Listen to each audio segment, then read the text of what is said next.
جی علی بھائی، سرگودا سے ایک بریلوی اسلامی بہن نے خط لکھا ہے جس میں آپ کی دعوت حق کی معقول تعریف کرنے کے بعد کچھ گلے شکوے بھی کیے ہیں، جن میں سے چند ایک سوالات بھی اٹھائے ہیں جن کو میں نے بڑی محنت سے ترتیب دیا تاکہ وہ سوالات اور آپ کے جوابات عوام الناس کے لیے فائدہ مند ہو سکیں۔ تو ان سوالات کو میں اللہ کا نام لے کے شروع کرتا ہوں۔ جی کریں جی شروع۔ جی سب سے پہلا سوال یہ کہ میں ہر مکتبہ فکر کے اچھے سپیکرز کو شوق سے سنتی ہوں، مثلا ڈاکٹر ذاکر نائک، ڈاکٹر اسرار احمد، ڈاکٹر فرد ہاشمی، ڈاکٹر طاہر القادری، ثاقب رضا مصطفی اور مولانا طارق جمیل، اور آج کل آپ کو بھی سن رہی ہوں۔ تو کیا میرا یہ عمل درست ہے کہ سب کو سنوں؟ جی یہی عمل درست ہے کہ سب کو سننا چاہیے۔ جب تک آپ سب کو نہیں سنیں گے تو کبھی بھی آپ کو سچائی نہیں پتہ چل سکتی۔ اگر ایک قادیانی یہ کہے کہ میں نے پوری زندگی صرف قادیانی مربی اور علماء کو سننا ہے اور میں نے اور کسی کی بات نہیں سننی، اس کو ختم نبوت سمجھ نہیں آ سکتی۔ تو آپ صرف یعنی قادیانیوں تک نہ رہیں، بلکہ جو دوسرے مکاتب فکر کے لوگ ہیں وہ بھی ذرا اپنے آپ کو دیکھیں نا کہ وہ جہاں پہ پیدا ہو گئے انہوں نے کیوں اسیوم کر لیا ہے کہ ہم جہاں پہ لگے ہیں بالکل ٹھیک لگے ہیں۔ ہو سکتا ہے وہ بھی کسی معاملے میں غلط ہوں۔ تو سارے علماء کو سنیں، لیکن میں اس اسلامی بہن سے ریکویسٹ کروں گا کہ آپ نے جن لوگوں کے نام لیے ہیں نا اور مجھے اس کے ساتھ مینشن کیا، سر زمین اسمان کا فرق ہے۔ میں ان سب کو جو ہے وہ سینکڑوں لیکچرز ان کے اور سال ہر سال سے سن رہا ہوں۔ ہماری ویڈیوز کو اس کے ساتھ آپ ذکر کرتے ہیں، ہمارا دل دکھتا ہے۔ سر ہم جب بات کرتے ہیں نا، ہم قرآن اور حدیث کا ریفرنس کوٹ کرتے ہیں کہ یہ بات قرآن میں لکھی ہے، یہ بخاری میں لکھی ہے، یہ مسلم میں لکھی ہے۔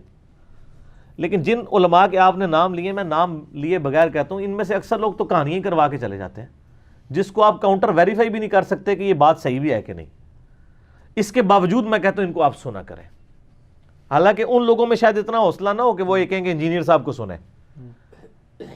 ہمارے اندر یہ حوصلہ ہے کہ ہم کہتے ہیں آپ سب کو سنیں، سب کو سنیں، اور سر اپنی عقل بھی استعمال کریں کہ کون بندہ دلیل کے ساتھ بات کر رہا ہے، کون بندہ بغیر دلیل کے بات کر رہا ہے۔ اور جو بندہ دلیل کے ساتھ بات کرے اس کی بات کو لے لیں، جو بغیر دلیل کے کرے وہ چھوڑ دیں۔ اور سر بات اگر سچی شیطان بھی کرے تو وہ لے سکتے ہیں۔ صحیح بخاری میں 2311 نمبر حدیث ہے نا، شیطان نے انسانی شکل میں آ کے ابو ہریرہ رضی اللہ تعالیٰ عنہ کو آیت الکرسی کا وظیفہ دیا اور نبی علیہ السلام نے تصدیق کر دی کہ ہے تو جھوٹا تھا، ہے جھوٹا لیکن بات سچی کی ہے اس نے، کہ اگر رات کو آیت الکرسی پڑھ کے کوئی ایک دفعہ سو جائے تو صبح تک ایک فرشتہ اللہ تعالیٰ کی طرف سے اس کی حفاظت کے اوپر مامور ہو جاتا ہے۔ تو سب کو سنیں۔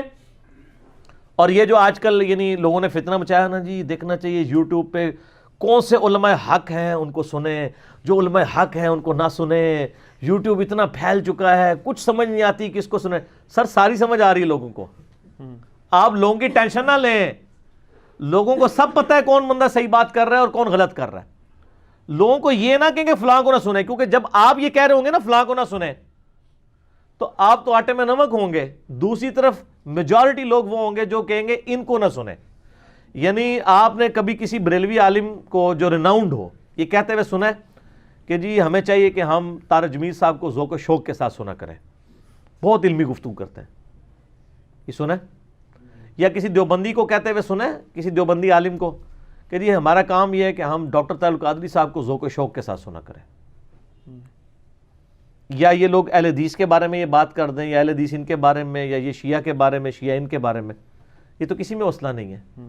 اور یہ رسک تو لیے نہیں جا سکتا۔ کل کو تو ایک قادیانی بھی کہے گا کہ جی آپ نے تو ہمیں کہا تھا اپنے علاوہ کسی کو نہیں سننا چاہیے، ہم نے آپ کو نہیں سننا، پھر کیا کرو گے؟ منہ اڑ کے بیٹھ جاؤ گے؟ یہ رسک کبھی نہیں لینا۔ آپ سچی بات کریں، ڈنکے کی چوٹ پہ کریں، اور آپ یہ اوپن لائسنس رکھیں کہ سر سب کو سننا ہے، لیکن صرف سنتی ہوں نہیں، ویریفائی بھی کرنا ہے۔ آج کوئی مشکل نہیں ویریفائی کرنا۔ ہماری ویب سائٹ پہ جائیں ahlsunnatpak.com پہ، ساری حدیث کی کتابیں ڈاؤن لوڈ کریں جو مین سٹریم کی اہل سنت کی کتابیں، اسلام 360 اینڈرائڈ ایپ کر لیں، ایزی قرآن و حدیث سافٹ ویئر کر لیں، کوئی ایک لفظ ڈالیں حدیث سرچ ہو کے آ جائے گی۔ یہ جن کہانی کرانے والے علماء کو آپ لوگ سنتے ہیں نا اور میرا نام اس کے ساتھ لکھتے ہیں، میرا تو دل دکھتا ہے جب آپ میرا نام کسی ایسے مولوی کے ساتھ سن رہے ہوتے ہیں جس نے پیچھے رو میوزک لگایا ہوتا ہے اور آگے سارا جھوٹ بیان کر رہا ہوتا ہے۔ ان لوگوں کا ہمارے ساتھ کیا کمپیریزن بنتا ہے؟ یہ لوگ تو کہانیاں کروا رہے ہیں، ہم تو ہر چیز پوری احتیاط کے ساتھ بیان کرتے ہیں، یہ قرآن میں آیا ہے، یہ بخاری میں ہے، یہ مسلم میں ہے، اور صرف کہہ نہیں جاتے آپ کے علماء کی طرح، آپ کاؤنٹر ویریفائی بھی کر سکتے ہیں، وہ نکلتا بھی ہے۔ اب تو ہم نے اس سے بھی ایک سٹیپ آگے کر دیا ہے کہ جو کرٹیکل احادیث ہیں ان کے JPGs بھی اٹیچ کر دیتے ہیں۔ تو یہ کہانیوں والے مولویوں کے ساتھ ہمارا نام لیں گے تو ہمارا تو دل دکھے گا، لیکن اس کے باوجود ہم کہتے ہیں یہ کہانیاں سنیں خوب، لیکن یہ سنتے سنتے سو نہیں جانا، اے نا لوری لے کے سو جاؤ. اور ہمارے لوگوں کے نزدیک تو کرائٹیریا ہے کسی نے کوئی بڑی درد بری بات کر دی، آپ کی آنکھوں میں آنسو آ گئے تو کہتے ہیں نہیں بات سچی ہوگی. تو ٹھیک ہے سر، پھر آپ شام غریباں جا کے سنیں، وہاں بھی لوگ رو رہے ہوتے ہیں. تو کہیں گے نہیں. ان کو کہیں ادھر آ کے سنیں، وہ کہیں گے نہیں. ہم کہتے ہیں سب کو سنیں، لیکن یہ بات دیکھیں کہ کس کی بات قرآن و حدیث کے مطابق ہے وہ ایکسیپٹ کر لیں، جس کی بات قرآن و حدیث کے مطابق نہیں اس کو ریجیکٹ کرتے ہیں. سب کو ضرور سنیں، لیکن اس شرط کے ساتھ کہ اس کی بات میں ریفرنس ہو، حوالہ ہو، پھر حوالہ ویریفائی بھی کریں. علماء کے اوپر رکھ کے نہ بیٹھ جائیں. دنیا میں آپ نے بچے کو بھی اسکول میں داخل کرانا نا سر، 50 بندوں سے مشورہ کرتے ہیں. اگر آپ کے پیر صاحب بھی آپ کو کہتے ہیں نا ٹاٹ والے اسکول میں بچے کو کراؤ گے؟ لیکن دین کے معاملے میں وہ جو مرضی کرتا رہے. بلکہ میں اس سے بڑی مثال دیتا ہوں کہ آپ کسی دکان کے اوپر جائیں موبائل لینے کے لیے،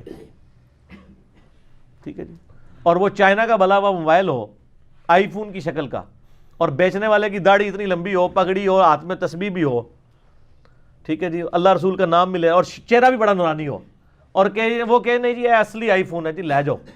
لے لیں گے آپ؟ تو دین آپ ان کی شکلوں سے دھوکہ کر کے لے رہے ہیں. صحیح مسلم میں حدیث ہے اللہ تعالیٰ تمہاری شکلوں اور مال کو نہیں دیکھتا، دلوں اور اعمال کو دیکھتا ہے. شکلوں پہ آپ فیصلہ کر سکتے ہیں. آپ بریلویوں سے پوچھیں، طارق جمیل صاحب کہیں گے لعنت پڑی ہوئی ہے چہرے کے اوپر. جو بندی کہیں گے کتنا نورانی چہرہ ہے. جو بندیوں سے پوچھیں ڈاکٹر طاہر القادری صاحب کہیں گے جی نوست پڑی ہوئی ہے. بریلوی کہیں گے نہیں دیکھو کتنا سونا ہے. یہ تو اپنے فرقے کے مطابق ان کی شکلیں. اور پی کے فلم میں یہی تو دکھایا انہوں نے. میں اکثر کہتا ہوں نا کہ آپ جناب ایک کٹر بریلوی کے سامنے ایسا بندہ لے آئیں جو ہو خود بھی کٹر بریلوی، لیکن اس کا آپ گیٹ اپ دیوبندیوں والا بنا دیں، ایک وائٹ سکسی ٹوپی بنا دیں، مونچھیں چٹ کروا دیں، شلوار اس کی آدھی پنڈلی تک کر دیں، اور بریلوی کے سامنے کہیں پہچان اس کو کون ہے، اس کو ساری چہرے کی نورانیت بھول جائے گی، جتنا مرضی خوبصورت ہو. کہ مردود لگ رہے، شکلوں ہی مردود ہے. وہ شکل سے اس لیے مردود ہے کہ اس کو بتایا گیا کہ اس شکل والے مردود ہوتے ہیں. اس طرح آپ اس کے سامنے ایک لمبی داڑھی والا لے آئیں جس نے ٹوپی پیچھے رکھی ہوئی ہو، چند بال ادھر ہوں داڑھی کے ادھر ہوں، اور یہ جناب کف بھی تھوڑے چڑھے ہوئے ہوں، ایک دو بٹن بھی کھلے ہوئے ہوں، شلوار آدھی پنڈلی سے بھی اوپر ہو، اس کو کہ دیکھ کتنا نورانی چہرہ ہو، کہ کہتا ہے اے تے ذوالخویسرہ تمیمی لگ رہا ہے نجدی، کیونکہ اس کو بتایا گیا.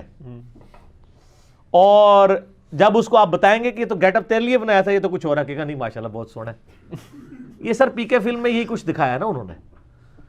تو ویسے کیتا تو اڑنا صحیح ہاتھ کیتا ہے ٹھیک، لیکن یہ قدغن ہم قطر نہیں لگانے دیں گے کہ جی آپ توحید کے اوپر آپ اہل حدیث کے بیان سننا چھوڑ دیں، فضائل صحابہ پہ دیوبندیوں کے بیان سننا چھوڑ دیں، یا آپ نبی الاسلام یا بزرگوں کے بارے میں بریلویوں کے چھوڑ دیں. ہم کہتے ہیں چھوڑنا دیں، سنیں، اس کے بعد سر ہماری ویڈیوز بھی دیکھیں. پھر جب ہم انجینئرنگ کرتے ہیں نا، وہ سارے بزرگوں کے واقعات کی پوری انجینئرنگ جب ہوتی ہے نا، تو وہ لوگوں کے سامنے حق اور باطل کھل کے آ جاتا ہے. یہ عرصے سے کہانی کرائی ہوئی تھی، شیخ عبد القادر جیلانی کے سامنے اللہ تعالیٰ ایک بادل کی شکل میں ظاہر ہوا، کہا عبد القادر تو آج کے بعد تجھے ساری نمازیں معاف. ٹھیک ہے نا جی، بڑے فخر سے سنایا کرتے تھے. تو عبد القادر جیلانی رحمۃ اللہ علیہ نے کہا کہ وہ نمازیں تو نبی کو معاف نہیں تھی، مجھے کیسے معاف ہو سکتی ہیں؟ تو وہ سمجھ گئے کہ یہ شیطان ہے. تو انہوں نے کہا لا حول ولا قوۃ الا باللہ. تو پھر شیطان نے جاتے ہوئے ایک اور وار کیا کہ عبد القادر تو اپنے علم کی وجہ سے بچ گیا، ٹھیک ہے، تیرے اس مقام پہ پہنچے ہوئے 70 اولیاء اللہ میں نے ورگلا دیے تھے، تجھے تیرے علم میں بچا لیا. تو انہوں نے کہا نہیں، مجھے اللہ کے فضل نے بچایا. وہ کہتے ہیں سبحان اللہ. سر اب اس کی انجینئرنگ ہو چکی ہے انجینئر صاحب کے دنیا میں آنے کے بعد، دنیا میں چھوڑے جانے کے بعد. کہ سر یہ بتائیں، آپ تو کہتے ہیں پیر پکڑیں، شیخ عبد القادر جیلانی کے لیول کے 70 لوگوں کو شیطان نے جو ہے جنہوں کہتے ہیں نا گوڑے تھلے دے کے ٹا لیا اور دوزخ میں پہنچا دیا. وہ 70 غوثوں کے مرید کدھر گئے ہیں؟ یہ ہے انجینئرنگ. یہ بھی تو اس واقعے سے نکلتا ہے نا کہ جی اگر 71 پیر ہیں تو بیچ میں 70 ایسے ہیں جو شیطان کے تھے چڑھیں گے اور ایک بچے گا، اور یہ بھی اس زمانے کی، آج کے تو میجارٹی چڑھے. یہ انجینئرنگ نہیں ہو رہی ہے. تو ہم کہتے ہیں پیر اس کو بناؤ جس کو اللہ نے ہمارا پیر بنایا ہے، امام اعظم محمد رسول اللہ صلی اللہ علیہ وسلم. ما ضل صاحبکم وما غوا. تمہارے نبی نہ کبھی بہکے ہیں نہ کبھی بہرا چلے، ان کو اپنا پیر مانو. یہ جتنے آپ نے پیر بنائے ان کا سٹیٹس کیا ہے؟ تو یہ واقعات سناتے تھے، پھر ہم انجینئرنگ کر دیتے تھے. ہم کہتے ہیں یہ کہانیاں کرائیں، ایک اور کہانی کرائی جی، وہ جی مولا علی کو حضرت ابوبکر نے وصیت کی تھی جب میں مر جاؤں میری لاش روضہ شریف پہ لے کے جانی ہے، اندر سے آواز آئی تو دفنا دینا ورنہ نہیں، تو اندر سے آواز آئی حبیب کو حبیب سے ملا دو، میں نے اس کی انجینئرنگ کر دی۔ اللہ کے بندے، حضرت عمر کو حدیث بھول گئی تھی، حضرت عمر کی جب وفات آئی ہے تو بخاری میں حدیث موجود ہے ڈیٹیل سے، انہوں نے اپنے بیٹے حضرت عائشہ کے پاس بھیجا کہ اجازت لے دو حجرے میں دفن ہونے کی، ان کو تو چاہیے تھا کہ مجھے بھی لے جاؤ قبر رسول پہ، جس طرح وہاں آواز آئی تھی ابو بکر کے لیے میرے لیے بھی آ جائے گی، کیونکہ نبی الاسلام کے تو دونوں یار تھے نا، اتنی ایک نال پکی یاری سی دوسری نال کچی، وہ آ گئی بخاری میں، کہانی بزرگوں نے لکھی تھی، بزرگوں کی کہانی کھل گئی، اس میں الفاظ ہے بخاری میں کہ اگر اما عائشہ نے اجازت دی مجھے دفنا دینا حجرے میں، ادروائز مسلمانوں کے قبرستان میں دفنا دینا، اجازت مل گئی۔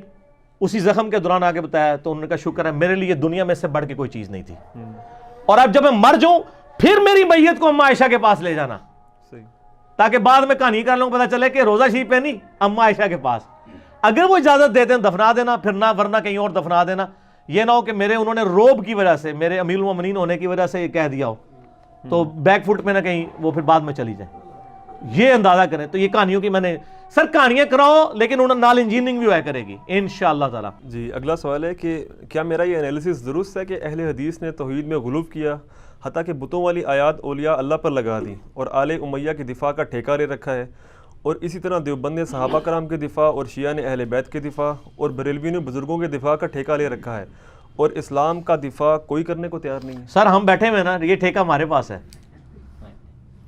صحیح مسلم میں حدیث ہے، نبی علیہ السلام نے فرمایا کہ برائی دیکھو ہو سکے تو اپنے ہاتھ سے روکو، ہاتھ سے نہیں روک سکتے تو زبان سے روکو، اگر زبان سے نہیں روک سکتے کم از کم دل میں برا جانو، لیکن کہا ذالک اضعف الایمان، یہ ایمان کا سب سے کم ترین درجہ ہے، اس کے بعد تو ایمان بالکل نہیں ہے۔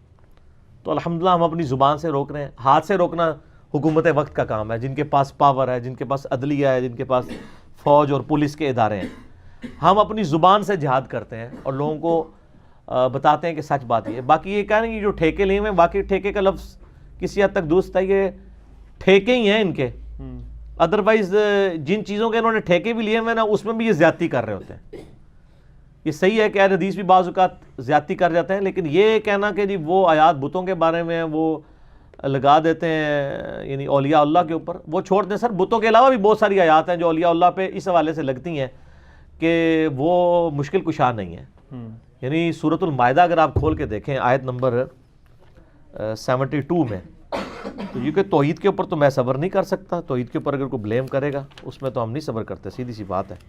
اعوذ باللہ من الشیطان الرجیم، بسم اللہ الرحمن الرحیم، آیت نمبر 75 ہے، مل مسیح ابن مریم الا رسول، عیسیٰ ابن مریم تو نہیں مگر ایک رسول ہی، قد خلت من قبلہ رسول، ان سے پہلے بھی رسول گزرے ہیں، وامہ صدیقہ، ان کی ماں ایک راست باز عورت تھی، کانا یاکلان الطعام، یہ دونوں ماں بیٹا کھانا کھایا کرتے تھے، عیسیٰ اور ان کی ماں کھانے کے محتاج تھے۔ یہ بتوں کے بارے میں تو آیت نہیں ہے، یہ تو زندہ لوگوں کے بارے میں۔ انظر کیف نبین لہم الآیات، ذرا دیکھو تو صحیح ہم اپنی آیات کس طرح کھول کھول کر بیان کرتے ہیں۔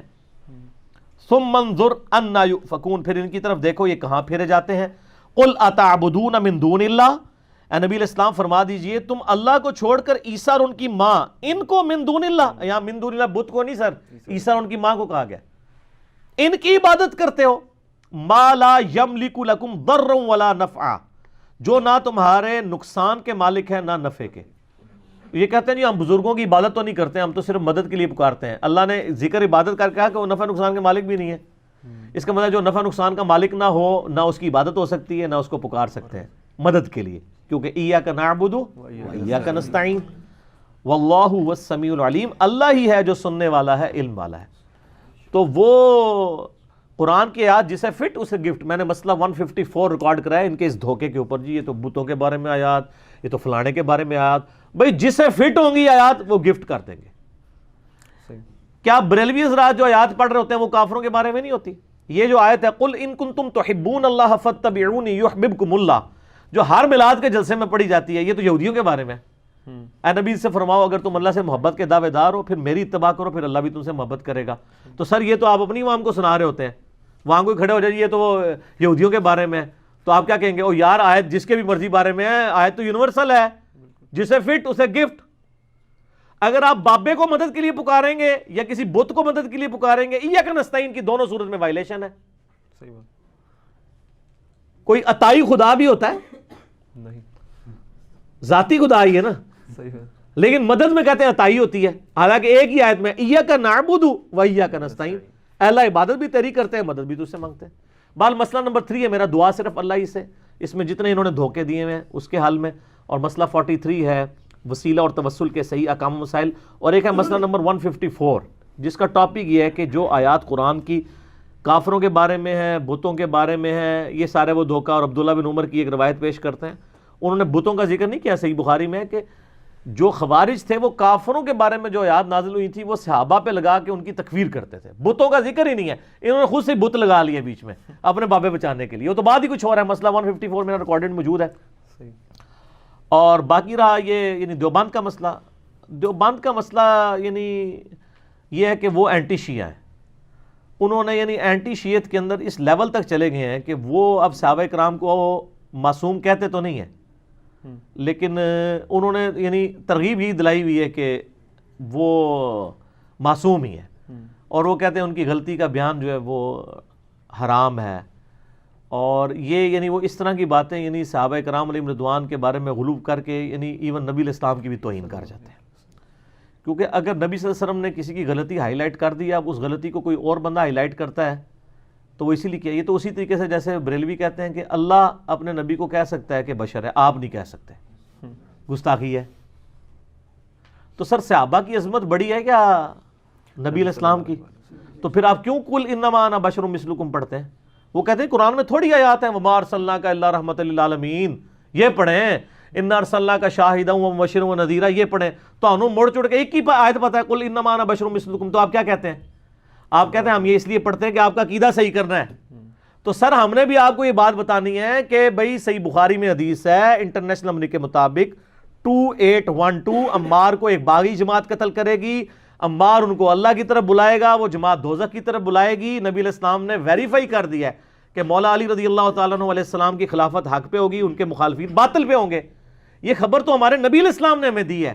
اب نبی علیہ السلام کی خبر ہم بیان کرتے ہیں، آپ کہتے ہیں یہ حرام ہے، صحابہ کی توہین ہو رہی ہے. تو یہ توہین پھر کون کر کے گیا؟ نبی علیہ السلام پہ فتویٰ جائے گا نا جی.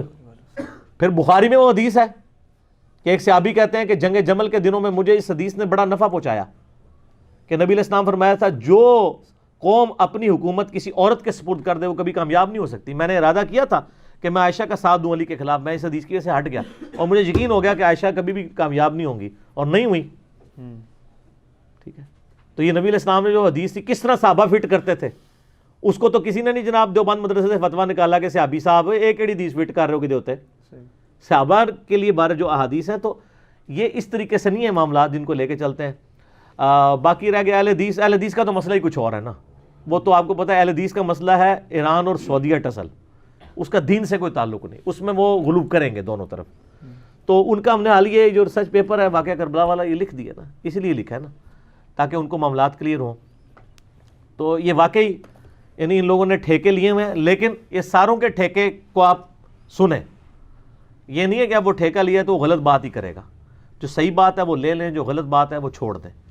لیکن یہ قدغن ہم قطع نہیں لگانے دیں گے کہ جی اب توحید کے اوپر آپ اہل حدیث کے بیان سننا چھوڑ دیں، فضائل صحابہ پہ دیوبندیوں کے بیان سننا چھوڑ دیں، یا آپ نبی علیہ السلام یا بزرگوں کے بارے میں بریلویوں کے چھوڑ دیں. ہم کہتے ہیں چھوڑنا دیں، سنیں، اس کے بعد سر ہماری ویڈیوز بھی دیکھیں. پھر جب ہم انجینئرنگ کرتے ہیں نا، وہ سارے بزرگوں کے واقعات کی پوری انجینئرنگ جب ہوتی ہے نا تو وہ لوگوں کے سامنے حق اور باطل کھل کے آ جاتا ہے.